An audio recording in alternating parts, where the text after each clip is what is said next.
এই হলো আমার বাড়ি 2026-এর মা সরস্বতী।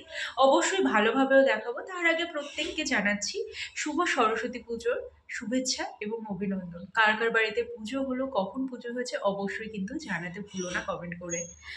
আমার বাড়িতে কিভাবে পুজো হলো, মা সরস্বতীকে কেমন দেখতে লাগছে, সবটা মিলিয়েই থাকছে আজকের ভিডিও। একটু খুনসুটি, একটু মজা নিয়ে থাকবে আজকে সম্পূর্ণ ভিডিওটা। আজকে বেশি আহ, কঠিন বক্তব্য রাখতে যাচ্ছি না বা আমার কোর্সের বিষয়ে কোনো কথা বলতে যাচ্ছি না। আজকে একটু আনন্দ খুনসুটি নিয়ে ভিডিওটা হতে চলেছে। এবং মা সরস্বতীর কৃপা আমার উপর কতটা, তোমরা যারা আমার প্রোডাক্ট দেখো, আমার কাছে শিখেছো, তারা তো জানোই আমি কারোর কাছে কিন্তু এই হ্যান্ডমেড জুয়েলারি মেকিং শিখিনি। সেটা ফেব্রিক হোক, রেজিন হোক, ক্লে হোক, পলিমার ক্লে হোক, যাই হোক না কেন, সবটা মা সরস্বতীর আশীর্বাদ। তার আশীর্বাদ ছাড়া আমি এগোতেই পারতাম না, এবং এখনো এগোচ্ছি তার আশীর্বাদে। এই যে যে 6 রকমের 7 রকমের জুয়েলারি আমি হাতে বানাই, কেউ কিন্তু আমাকে হাতে ধরিয়ে শেখায়নি। এক্সপেরিমেন্ট তো রয়েছে, তা বাদেও ইউটিউব আছে, পিন্টারেস্ট রয়েছে, ইনস্টাগ্রাম রয়েছে। সেখান থেকে শেখার পর হাতে ধরে নিজে নিজে করতে করতে করতে করতে এখন কিন্তু অ্যাজ এ টিচার আমি স্টুডেন্টদেরকেও শেখাচ্ছি। তো মা সরস্বতীর পুজো না করা একটা মানে অসম্ভব ব্যাপার। মা সরস্বতীর পুজো কিন্তু আমাকে অ্যাটলিস্ট করতেই হবে, কারণ তার আরাধনা ছাড়া আমি কিন্তু কখনোই এগোতে পারবো না। চলো এবার পুজোটা দেখে নেওয়া যাক।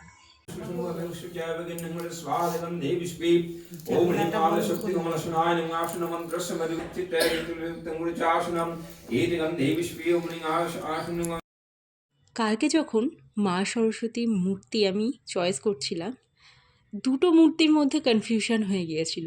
একটা ছিল এই মূর্তিটা, আর একটা ছিল দাঁড়ানো একটা আরও সুন্দর মূর্তি। মানে মায়ের রূপ তো সবসময় সুন্দর, কিন্তু তবুও আমরা যখন একটা মায়ের সুদর্শনা মূর্তি কিনতে যাই তখন কিন্তু দুটো চারটে মূর্তির মধ্যে আমরা অনেক সময় কনফিউজ হয়ে যাই। তাও যেহেতু এই মূর্তিটা আমার আগে পছন্দ হয়েছিল, তো মায়ের এই সুদর্শনা মূর্তিটাই আমি বাড়িতে এনেছি। কেমন হয়েছে মাকে দেখতে তোমরা কিন্তু অবশ্যই জানিও। মা আমাকে একদম ফুলে ফলে ভরে দিয়েছে আমার লাইফটা।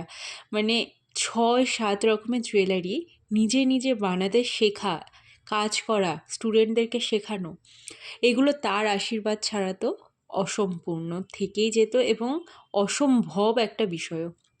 এটা আমাদের আড়ংঘাটার অ্যালফাবেট ক্লাব, এবং অ্যালফাবেটের ঠাকুরটাও কিন্তু খুব সুন্দর হয়েছে। এরপরে দুদিন আরও গানের অনুষ্ঠানও রয়েছে। সারেগামাপার একজন আসবে, আর একটা মনে হয় বাউল সঙ্গীত হবে, এবং বড় মাঠে আরও একটা প্যান্ডেল হয়েছে। এই প্যান্ডেলটাও কিন্তু খুব সুন্দর, এবং এখানকার যেই মা সরস্বতীর মূর্তিটা, এটা কিন্তু অসাধারণ একটা স্টাইলিশ বা একটা অনবদ্য রূপ ফুটে উঠেছে। এখানে মা কিন্তু নাচ করতে দেখা যাচ্ছে, কোনো একটা কত্থক বা ভারতনাট্যম, যাই হোক, মানে এরকম মা সরস্বতীর মূর্তি কিন্তু আমি দেখিনি। এটা আড়ংঘাটা বয়েজ স্কুল, এবং এখানকার ঠাকুরটাও কিন্তু খুব সুন্দর হয়েছে। তবে আমাদের আড়ংঘাটা গার্লসের যে ঠাকুরটা, সেই ঠাকুরটা দেখে জাস্ট আমি পাগল হয়ে গিয়েছি। এত সুন্দর মুখশ্রী। ঠাকুরের রূপ নিয়ে কখনো কথা বলা উচিত নয়, বাট মা সরস্বতী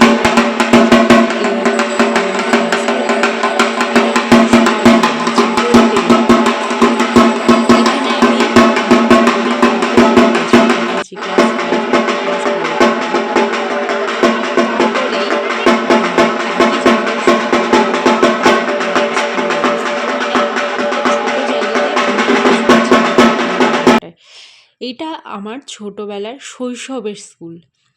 এলকেজি থেকে শুরু করে ক্লাস 4 অবধি এখানেই কাটানো, এখানেই আঁকা শিখেছিলাম। এই স্কুলের সাথে আমার জীবনের অনেকগুলো বছর জড়িয়ে আছে। এখানেই শেষ হলো সরস্বতী পুজোর আজকের ভ্রমণ।